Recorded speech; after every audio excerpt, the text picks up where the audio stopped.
Thank you very much. Thank you for all being here tonight. Thought we had a spectacular evening. NXT firing on all cylinders tonight, and just, once again, I thought an amazing War Games. This show was a little bit interesting in coming together over the last few months, as everything has been in 2020, all the way through whether any of the structure would even fit in this building. So, I was really happy with how everything turned out. Thought Town had a phenomenal night. A couple of injuries, but nothing too serious. And I think why this is the best in-ring brand in the business. New Year's Evil announced tonight, Jan 6th on USA Network. I also want to give a quick shout-out to Ariel Helwani for being involved in our pre-show tonight. Is his analysis, just his point of view. I think he adds a lot.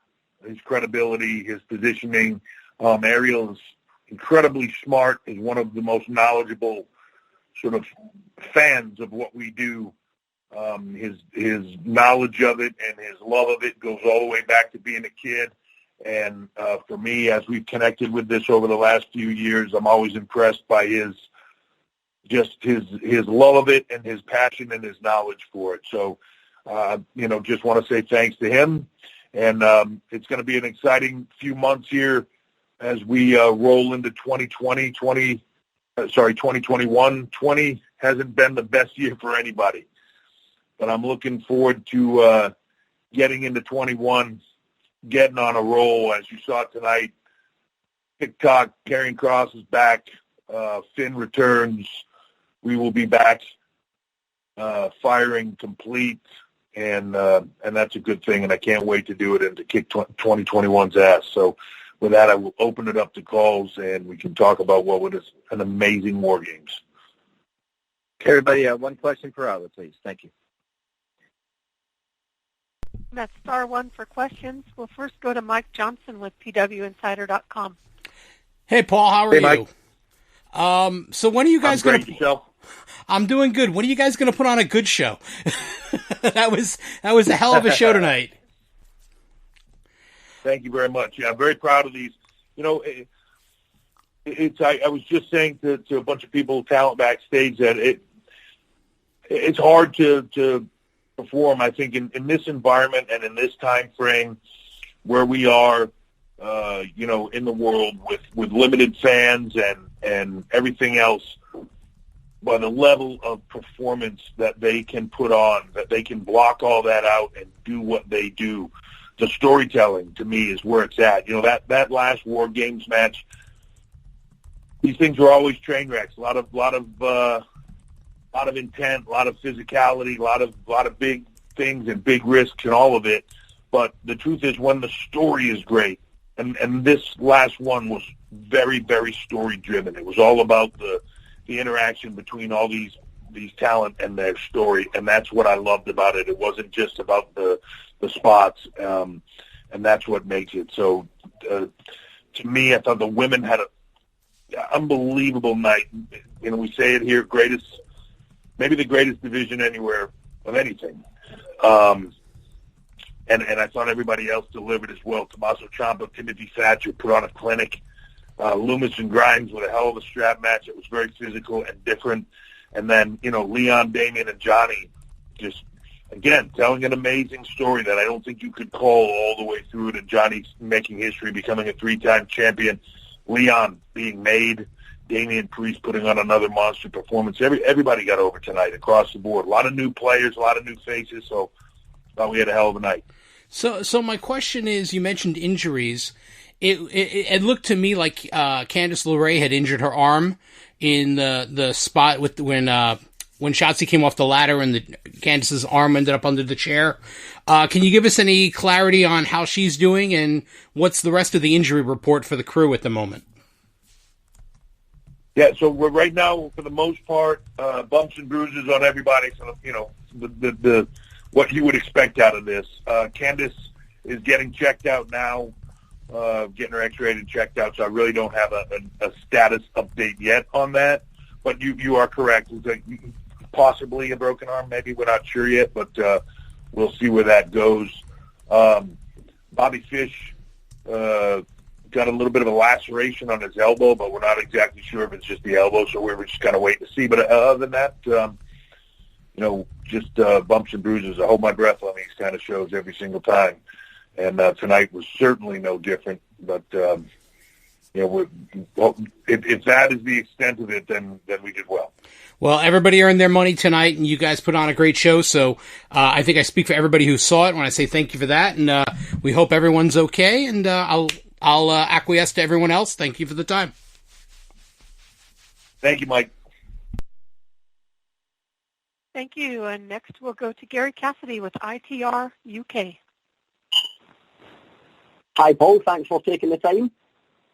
Hey, Gary. So one of my favourite things about TakeOver is it seems to serve as a checkpoint for how talents are growing and maturing, both as performers and characters. And I know you've previously mentioned, star-making performances from Damian Priest. I think Raquel Gonzalez had one tonight. But what I wanted to ask was, I know that Undertaker has been very vocal about his previous work with NXT talent and even having conversations with you about maybe a more permanent role. Has there been any progress on those conversations at all? Or even more generally, are there any talents that you've noticed that have really taken advice from the Undertaker on board and upped their game accordingly?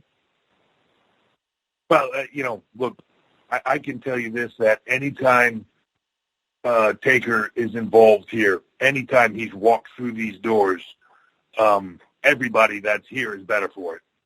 They all come out of here with a different perspective, a fresh viewpoint, and he's one of the most knowledgeable guys that has ever been in the business, I believe. He myself, I learn from him every time I'm around him. So he is looking now, I believe, to move into sort of the next kind of phase of his life, and we've talked a lot about it. It involves being here. It involves the future. It involves getting more into that. I would like to believe he has earned to taking a breath off of his retirement for a moment, and but we've actually just touched base in the last couple of days, and that is something that coming out of the holidays we will certainly be talking about in 2021, which is just one more reason to be excited about next year with everything else that's happening. That having him involved, I can't stress enough how impactful that will be to everybody. Couldn't agree more. Thank you very much. Thank you. Thank you. And next we'll go to Jim Barcelona with the Miami Herald. Hi, Jim. Hey, thank you, Paul, Adam, and all the best for the year. What an outstanding takeover again. And especially the match order. I really like the match order as well with tonight's events. My question, with such a change in how things are done in 2020, has it come to a point that on a big show like this, you have a plan B ahead of time in case someone gets COVID? Or is it something not really planned for to deal with until it happens? No, look, I think it's always in the back of your head. I think for everything. I mean, you just there's one thing 2020 has taught us. It's you can't plan that far ahead because the world can change on a dime. One week we were doing shows with packed arenas everywhere around the world, and the next week we were, in an empty warehouse, so to speak. So you just have to constantly be ready.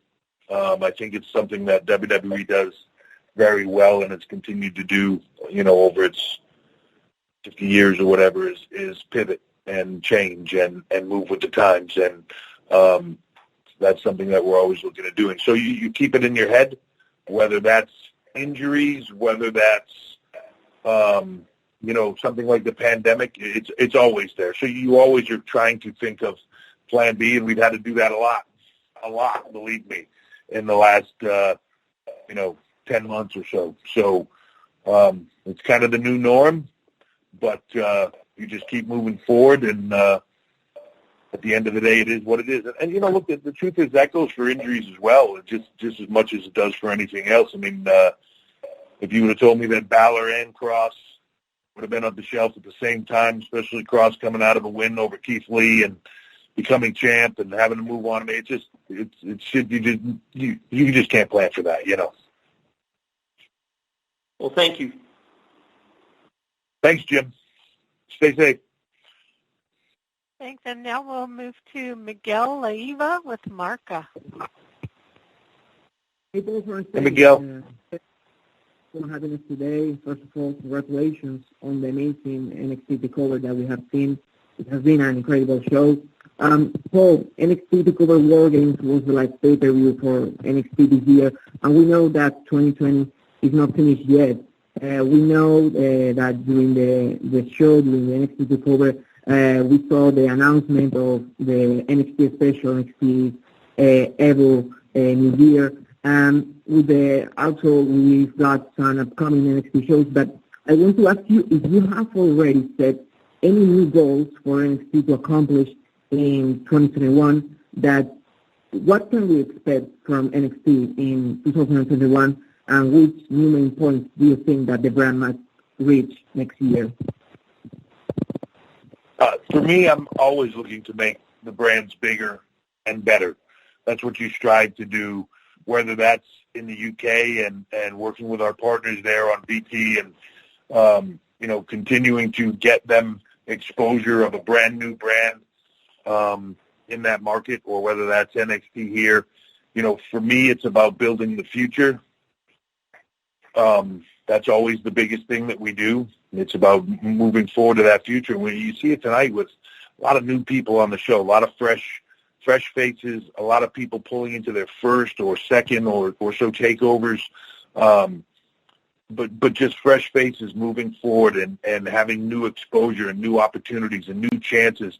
And then even when you have, people that have been around for a while, but you see them succeed like Oni and Danny do, where you're just, having that success for people like that are grinding every day and are just such great guys, it's awesome. It clicks for them, and here it goes. So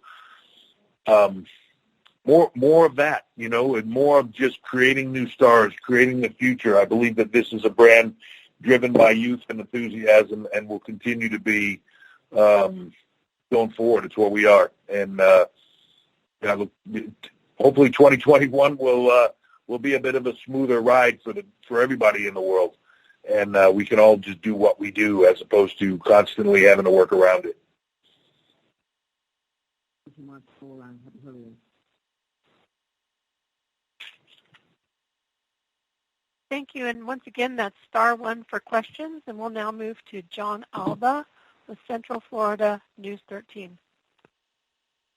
Paul, thank you so much for taking the time. Thank you, hey, John. As well. A great show, as always. And for me, when I watch this, Pat McAfee's the standout.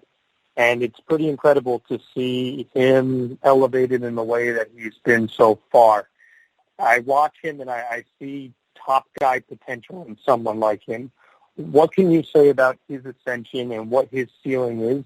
And does it make you guys evaluate how you go about tailoring the system? Because here's a guy who came in with very limited training in your system and has found himself at the top of the card succeeding. Yeah, look, I think that people, it's funny what Pat puts out and what he doesn't, and what he says and he doesn't. There are certain people that are just naturals to this. You've seen it over the years, whether it's a Ronda, whether it's a Kurt Angle, and somebody like Pat. Now, saying this will take nothing away from Pat, because what he has done has been absolutely amazing. But his the people that he's been put in with, the people that he's been around, 8 guys in War Games tonight, including Pat, all put their heart and soul into that and made it all happen. But that doesn't have to happen, right? The other 7 guys that are in there don't have to make that happen for him, and they don't have to allow that to happen. That's them being pros and unselfish and making people, and so there's a lot of that to the success. But make no mistake about it, Pat's phenomenal. You know, it's funny because people talk about the system. There have been a lot of people that have come into this that have been turned into superstars that had never stepped in the ring before. And the system works. There are people that have come from other places where they've had incredible success, and you allow them to apply that here, and then you help them take that success to another level. You teach them the stuff that they don't know, and I don't mean that as a knock on anybody, because nobody knows everything, and this business constantly changes, and you all grow and learn and move together, and that's the beauty of this. And you know, what we do, being a WWE superstar, in some ways it's an individualized thing, because it's about you and your stardom and your brand and all those things, but it's also a team endeavor, because you cannot do it without the person across the ring from you, or people across the ring from you, or people by your side. It takes a lot of people to make a star. It takes a lot of people to get that done. But first and foremost is the person doing it. So, again, my hat's off to Pat. I don't know that I've seen anybody have a beginning 2-match run and the microphone skills, the promo skills, the character, the everything. You know, he's a natural at it. We say a lot here in the system that, like, one of the hardest things to do in the business is to be yourself. And Pat came in here knowing who he was and how he wanted to be. Like, he just came in here and was just him. He's one of the most amazing people in that his confidence level of walking into something that he's an outsider in, even though he's loved it his whole life, and it's what he's always wanted to do his whole life. And most people don't know that, but that's the truth. When he gets here, he's an outsider. And to be able to still resonate that confidence and be yourself is an unbelievable skill set, and he has it and then some. Thank you very much, and great show tonight. Thank you. We'll now move to Christian Bruns with Power Wrestling. Hey, Paul, once again, a great show with great performances tonight. And over the course of the year, I think we've seen some great improvements. Guys like Damian Priest, Gary mentioned him earlier on, has really improved and really found his own in NXT. Rachel Gonzalez was great tonight, has made great strides. So with 2020 now coming to a close, and I know you don't want to leave anyone out, but who's on your list for most improved in NXT in 2020? Oh, my gosh. Would that be hard? Again, like I said, we just talked about Pat McAfee, right? But how do you say anybody hasn't had a better run than that in 2020? Then you look at Raquel Gonzalez. You look at Shotzi Blackheart over the last few months. You know, that list is long and it's deep of the people. You see somebody like Leon Ruff come in here, and he just in the short period of time that he's been here, I've watched him grow. It's hard to put into words, like just seeing him kind of walk in the door nervous and scared and have a certain skill set, and then see his psychology, his understanding of that improve. And he's such a great guy, and to see him have success right out the chute. And then you see guys like Danny and Oni that have had the skill set but able to put the pieces all together, and all of a sudden they're part of promos, and they're part of skits, and they're part of all these other things that are happening, that they're just knocking it out of the park. I don't know that they had that ability 2 years ago. You know, so it's across the board, that level, and to me, that's the stuff that you just see. For us, it's the stuff that you can't see. It just comes across on camera. People like Damian Priest, that their star power is directly related to their comfort level. How they become comfortable is by the people here getting them into that comfort level and changing them as performers, and then doing everything to do it. So the growth this year and everybody has been amazing, and I feel like a little bit of that's what we've been in is a growth year.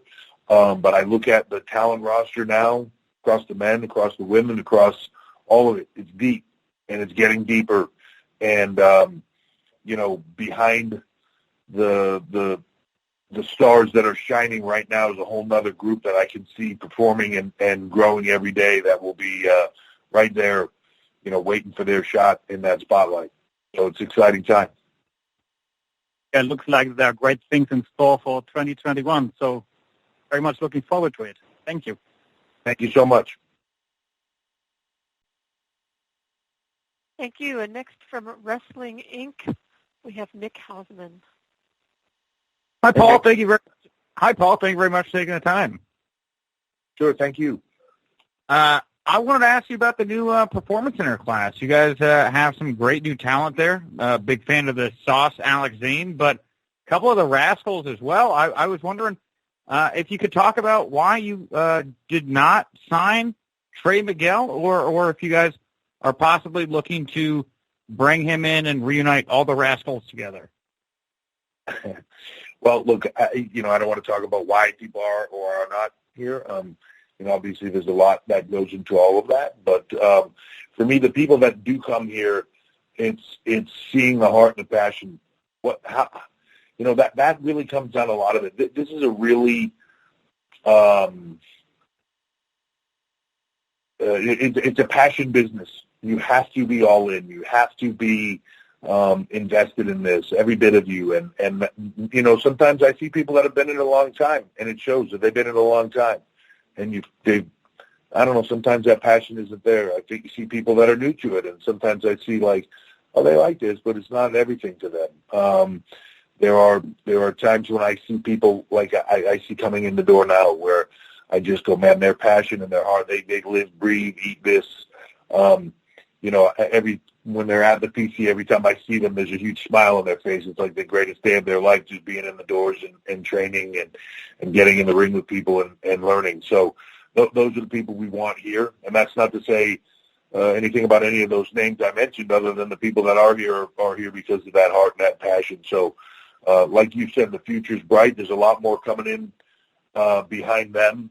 And, whether that be people that have been in this business for a while, or whether that be people that have been dreaming about this their whole lives, and now's the time for them to walk through the doors and try to live their dreams. I want to give the opportunity to all of them, and that's what this is about. So you're going to see people who you've never heard of and you've never seen walking through these ropes, and you're going to see people that you've heard of and you're excited to see what they can do next in their career. So we're going to make them all stars, hopefully. Cool. Thank you, Paul. Thank you. Next, we'll go to Alistair McGeorge with Metro UK. Hey, Alistair. Hi, Paul. How's it going? Good. How are you? How are you doing? Yeah, not too bad, thank you. Great show as always. We've seen kind of the shit sort of Great American Bash, Halloween Havoc, and now New Year's Evil. So I was wondering, first of all, how beneficial is this model of the themed TV specials, and could we see it adopted by NXT UK in the future? Yeah, sorry. I was drinking. It's I think to have those sort of tentpole opportunities is very important, and to build two big events, to build two big moments. This business in some ways is like a great book. Every show is a different chapter. Some of the chapters are setups for other big chapters, and you have to have those big delivery chapters throughout, and that's what you look at doing in this. And I think, you get to War Games having a particular flavor to it, and then you get to the other side of New Year's, we'll have New Year's Evil. We'll have another takeover behind that. It gives you those tentpole events to build big things, to continue to deliver on stuff on a week-to-week basis, but to build the larger storylines where you can get that delivery on a different level. Is that something that we would look to do in the UK? Absolutely. For us in the UK, it was really a part of getting it started again and getting everybody back engaged again. That brand had kind of just gotten rolling, when it all kind of pulled back. So it's about getting people comfortable with the characters again, people comfortable with the storylines again. I'm a big fan of that brand. I love the style. The Heritage Cup, to me, is awesome. Kaylee Ray, Piper, Walter, Ilya, Tyler, just there's so many talents over there. Devlin, just amazing, amazing talents. The Coffees, there's so many. And yes, absolutely, that's where we want to get them going. We want to be able to build that brand into a global brand as well. Just a little difficult in this time frame, but we'll definitely head down that road, and for sure you will see more of that in the future across all of it. Fantastic. Thank you very much. It's always a pleasure. Take care, man. Thank you. And our next question will come from Sean Ross Sapp with Fightful. Hey, Paul. Thanks for taking the time. Thanks, Sean. So it's kind of wild to think after this year, Royal Rumble is next month, and you guys have had some success with stuff like Great American Bash, and obviously you've got New Year's Evil coming up.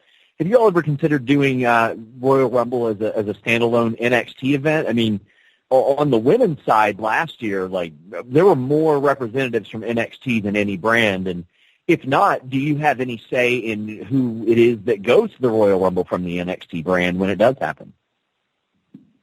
There's always conversations about that as the Rumble gets closer every year.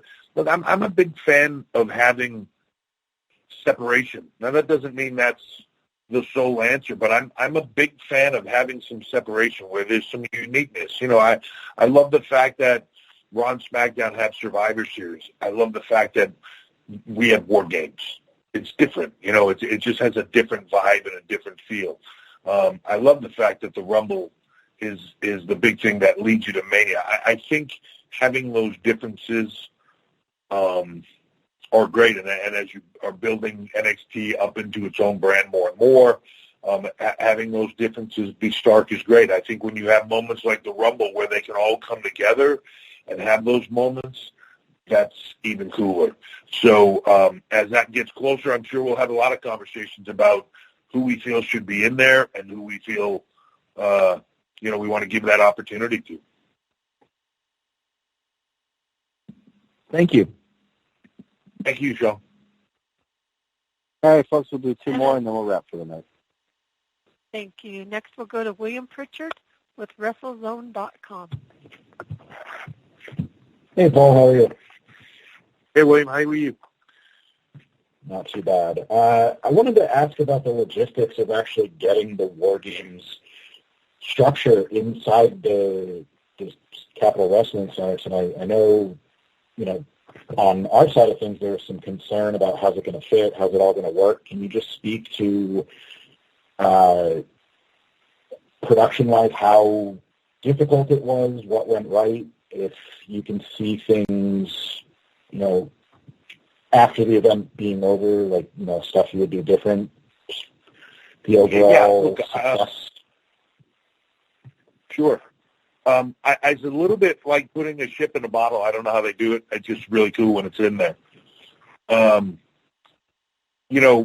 As we were building out the CWC, as a decision was made to do it, and the teams all came together to build that out, one of the questions that we all had was, as we did it, wow, War Games is around the corner. What do we do?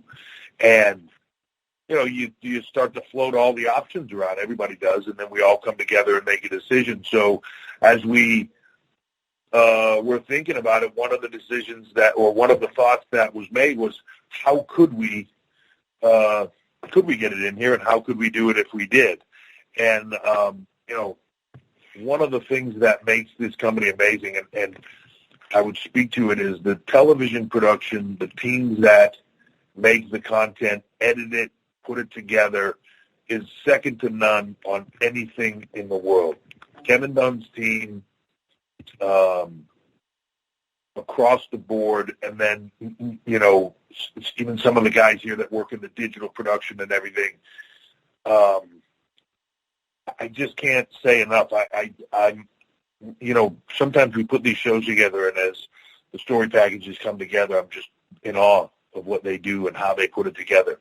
That team combined then with the team that creates the set design, the team that designed and built the Thunderdome, it's amazing. The team that, when they first talked to me about doing this with the CWC and showed me the design, I was like, oh my God. You know, but then when we start to talk about how do you get war games in there, that's a whole nother logistical challenge. And then one day you get the note that says, I think I got this figured out, and you know, that they do what they do, and it's magical. And so they showed it to me in a design format, and I was like, holy cow, I can't believe you guys can do this. They put it all together, and then you get here today. The difficult part about it, the Capitol Center itself, you build the Capitol. To this day, I still feel like I bought the brand new car, and I've got the manual, but I'm still trying to figure out what all the buttons do. Like, it's just so many things in here that we can do. How can we figure out how to use the walls in the video? How do we figure out how to use different lights and different things? You know, you're constantly just evolving it, and you know, it's again like having a brand new car where 3 months into it, you're like, touch a button, you're like, oh my God, I didn't know it did that, right? It's really cool. Tonight, they put the War Games in here, and, you know, production-wise, I thought we did a great job with it. I thought the team was amazing. Do I think it'll be better? Yes. Do I think there's a lot of things I would have done differently? Yes. Because until you're doing it live, and until you're cutting it, and until the people are in the ring and it's actually going down, you can't. You gotta drive the car to figure out how it all works. And tonight we drove the car. I thought it was amazing. I thought they did a phenomenal job of putting it all together, but I look forward to doing it again because we learned a lot tonight, as we do every single night. But I can't say enough good things about the team that build all this, whether it's Thunderdome, Capitol Center, everything in between. They're the best in the world. Yeah, thanks very much for your time. All right, next question will be our final one, please. The last question will come from Kelly Wells with pwtorch.com. Joe, thanks as always for. Hey there, Paul. Thanks as always for another great show. I was already going to ask about elevation over the year. NXT's always been about elevation, but has done, for me, some of the best elevation it's done ever this year, whether planned or by necessity because of COVID, including in the War Games matches tonight with who scored the pins and everything. Is there anybody you would call out as being so instrumental in being so good at restocking the shelves and so good at elevation over the times that NXT's been around? For me, it's the whole team here. And nothing here is an individual thing. Everything is a team, and it's what's great about it. You know, I'm the one that gets on these calls and talks about it, and people talk about what I do. I'm a cog in the wheel, to be honest with you. And that goes from everybody here, from Matt Bloom and everything that he sets up here to every coach that works here. I can't say it enough. Sarah Amato is a rock star for me with the women's division. Love her to death, and just she's the glue that holds that thing together. I mean, you can look at and anytime people have been like, oh my God, the division's depleted or something like that. A few months later, oh my God, they have the strongest women's division there is. You know, she's a massive cog in that. But it goes to the recruiting team, it goes to the training team, it goes to the coaches, it goes to the writing, it goes to every aspect of it. And then, you know, when you get past that, to have the people that have that long-term knowledge, whether that be the Terry Taylors, whether that be,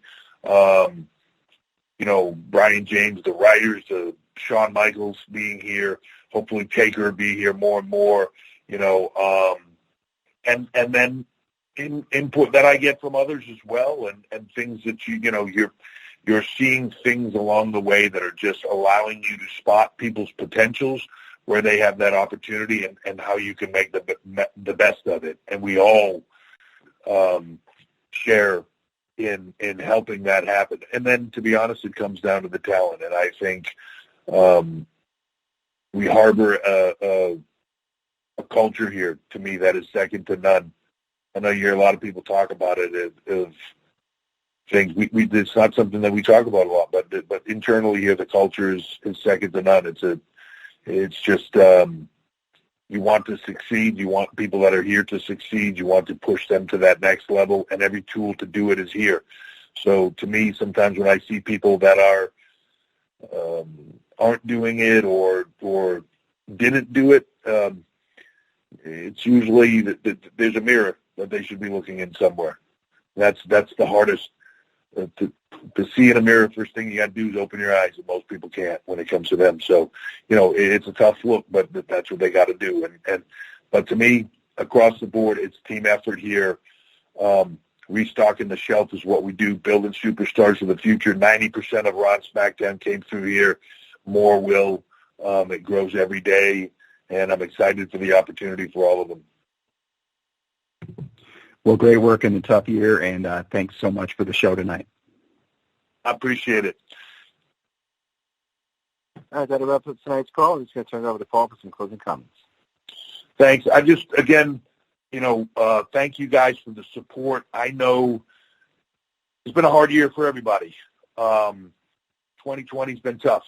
It's been tough on us, from a performance standpoint, from every part of it. And everybody is doing the best they can to get through it. Hopefully everybody can stay safe. They can continue to prosper into 21, and that this year will be a change and will really be a better year for everybody involved. Lot to look forward to, especially in WWE. NXT is kind of getting on a roll. New Year's Eve on January 6th. Really look forward to that. Look forward to getting some of our top talent back. And, again, just excited for all these new, young, up-and-coming talent to making names for themselves and becoming big stars. The future is bright. So I'll leave it with this, that one thing that I did miss tonight was when I left Gorilla Position was Pat Patterson sitting there next to me with tears in his eyes saying, "God damn it, Paul, that was great. The wrestling, oh my God, I just love it." And it was a tough night from that standpoint because I could feel his presence here. He would have loved it. He would have been so proud of all these kids and what they were doing, and he would have loved the product, and he would have loved what they did tonight. And he will be missed, but I will leave it at that. Thank you very much. Thank you, Pat, and we'll talk to you guys next time. Thank you for the support.